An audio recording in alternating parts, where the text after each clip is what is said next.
अस्सलामु अलैकुम वरहमतुल्लाह। कुर्सी पर बैठकर नमाज़ पढ़ने का क्या हुक्म है? यानी कुर्सी पर बैठकर नमाज़ पढ़ना कब जायज़ है और कब जायज़ नहीं है?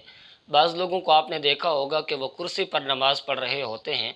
अब सवाल ये है कि कुर्सी पर बैठकर नमाज़ पढ़ना जायज़ है या जायज़ नहीं, और अगर जायज़ है तो किस सूरत में जायज़ है और किस सूरत में जायज़ नहीं है, और कुर्सी पर बैठकर नमाज़ पढ़ने का मुकम्मल तरीक़ा क्या है। आज की इस वीडियो में ये तमाम तर तफसील आपके सामने बयान की जाएगी। आपसे इल्तिमास है इसी तरह के अहम मसाइल की मालूमात के लिए इस चैनल को लाजमी सब्सक्राइब कर लें, और कल की हमारी वीडियो किस मसले पर होनी चाहिए कमेंट में अपनी राय ज़रूर पेश कर दें। मुअज़्ज़ज़ नाज़रीन, नमाज के मुताल्लिक़ मसाइल बयान किए जा रहे थे। इस हवाले से बेशतर मसाइल आपके सामने बयान किए जा चुके हैं। इनके लिंक नीचे डिस्क्रिप्शन के अंदर मौजूद हैं, आप चाहें तो वहाँ से इनको देख सकते हैं। आज का जो मसला है वो ये कि कुर्सी पर बैठकर नमाज़ पढ़ने का क्या हुक्म है और इसका मुकम्मल और सही तरीक़ा क्या है।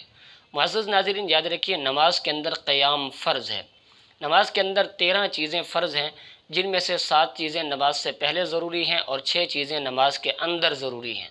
जो 7 चीज़ें पहले ज़रूरी हैं उनको शराइत सलात कहा जाता है, जो 6 चीज़ें अंदर ज़रूरी हैं उनको अरकान सलात कहा जाता है। अब वो 13 चीज़ें कौन कौन सी हैं? 7 जो बहर की हैं वो ये हैं: कपड़ों का पाक होना, बदन का पाक होना और जिस्म का ढका हुआ होना, नमाज को क़िबले की तरफ रुख करके पढ़ना, दिल में नमाज की नीयत करना और नमाज को वक्त पर अदा करना, और जिस्म का ढका हुआ होना। और 6 चीज़ें नमाज के अंदर ज़रूरी हैं। नंबर 1 तकबीर तहरीमा, नंबर 2 क़याम, और नंबर 3 क़िरात, और नंबर 4 और रुकू, और नंबर 5 2 सजदे, और नंबर 6 क़ायदा आखिरा में अत्तहियात की मिक़दार बैठना।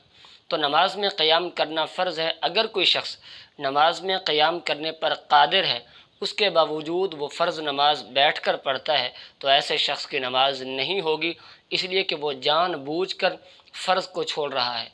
और जब नमाज के अंदर कोई फ़र्ज़ छोड़ दिया जाए तो नमाज नहीं होती, उस नमाज का इआदा करना ज़रूरी होता है।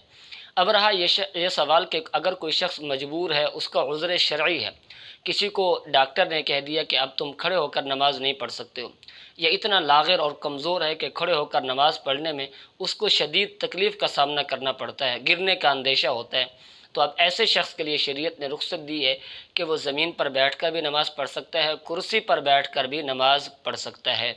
लेकिन बेहतर और अफजल ये है कि वो ज़मीन पर बैठकर नमाज़ पढ़े। अब कुर्सी पर बैठकर नमाज़ पढ़ने की 2 सूरतें हैं। एक सूरत में कुर्सी पर बैठकर नमाज़ पढ़ना जायज़ है और एक सूरत में जायज़ नहीं है। नंबर 1 कि अगर कोई शख्स नमाज में क़याम और रुकू और सजदा तीनों चीज़ों पर क़ादिर नहीं है, यानी वो खड़े होकर नमाज नहीं पढ़ सकता, रुकू भी नहीं कर सकता और सजदा भी नहीं कर सकता, तो अब ऐसे शख्स के लिए कुर्सी पर बैठकर भी नमाज़ पढ़ना जायज़ है, ज़मीन पर बैठकर भी नमाज़ पढ़ना जायज़ है। ऐसा शख्स इशारे से नमाज़ पढ़ेगा। और अगर कोई शख्स नमाज में क़याम और रुकू पर तो क़ादिर नहीं है, लेकिन सजदा करने पर क़ादिर है, यानी वो सजदा कर सकता है, तो अब ऐसे शख्स के लिए कुर्सी पर बैठकर नमाज़ पढ़ना जायज़ नहीं है। इसलिए कि अगर इस सूरत में वो कुर्सी पर बैठकर नमाज़ पढ़ेगा तो वह सजदा तो नहीं कर सकेगा, जबकि सजदे पर वो क़ादिर है। इसलिए अब ऐसे शख्स के लिए ज़मीन पर बैठकर नमाज़ पढ़ना ज़रूरी है। अब यहाँ इस बात का लाज़मी तौर पर ख़्याल रखना चाहिए कि मसाजिद के अंदर जो आम कुर्सियाँ आजकल आ चुकी हैं, उनके आगे फट्टी लगी होती है। अब अक्सर लोग क्या करते हैं, नमाज़ पढ़ते हुए उन फट्टियों पर सजदा कर रहे होते हैं। तो याद रखिए, नमाज में माज़ूर शख्स के लिए कुर्सी पर बैठकर इशारे से रुकू सजदे से नमाज़ पढ़ना तो जायज़ है, अलबत्ता उस फट्टी पर सजदा करना, इससे नमाज नहीं होगी, नमाज़ पढ़ना जायज़ नहीं होगा। अब इसका तरीक़ा आम नमाज की तरह है, यानी अगर कोई शख्स रुकू सजदा और क़याम नहीं कर सकता तो वो कुर्सी पर बैठकर नमाज़ पढ़ेगा। हाथ अपने खड़े होकर अगर ताकत है तो तकबीर तहरीमा कहे, फिर बैठ जाए, और अगर इतना भी उसके पास ताकत नहीं है तो वो बैठकर तकबीर तहरीमा कहे, हाथ अपने बांध ले। उसके बाद नमाज के अंदर क़िरात है, क़िरात करने के बाद रुकू के लिए थोड़ा झुकेगा नमाज के अंदर, और रुकू करने के बाद फिर खड़ा हो जाएगा, और सजदे करते हुए रुकू की बनिस्बत थोड़ा और ज़मीन पर झुकेगा। इस तरह जो है ना अपनी नमाज को मुकम्मल करेगा, इससे उसकी नमाज हो जाएगी।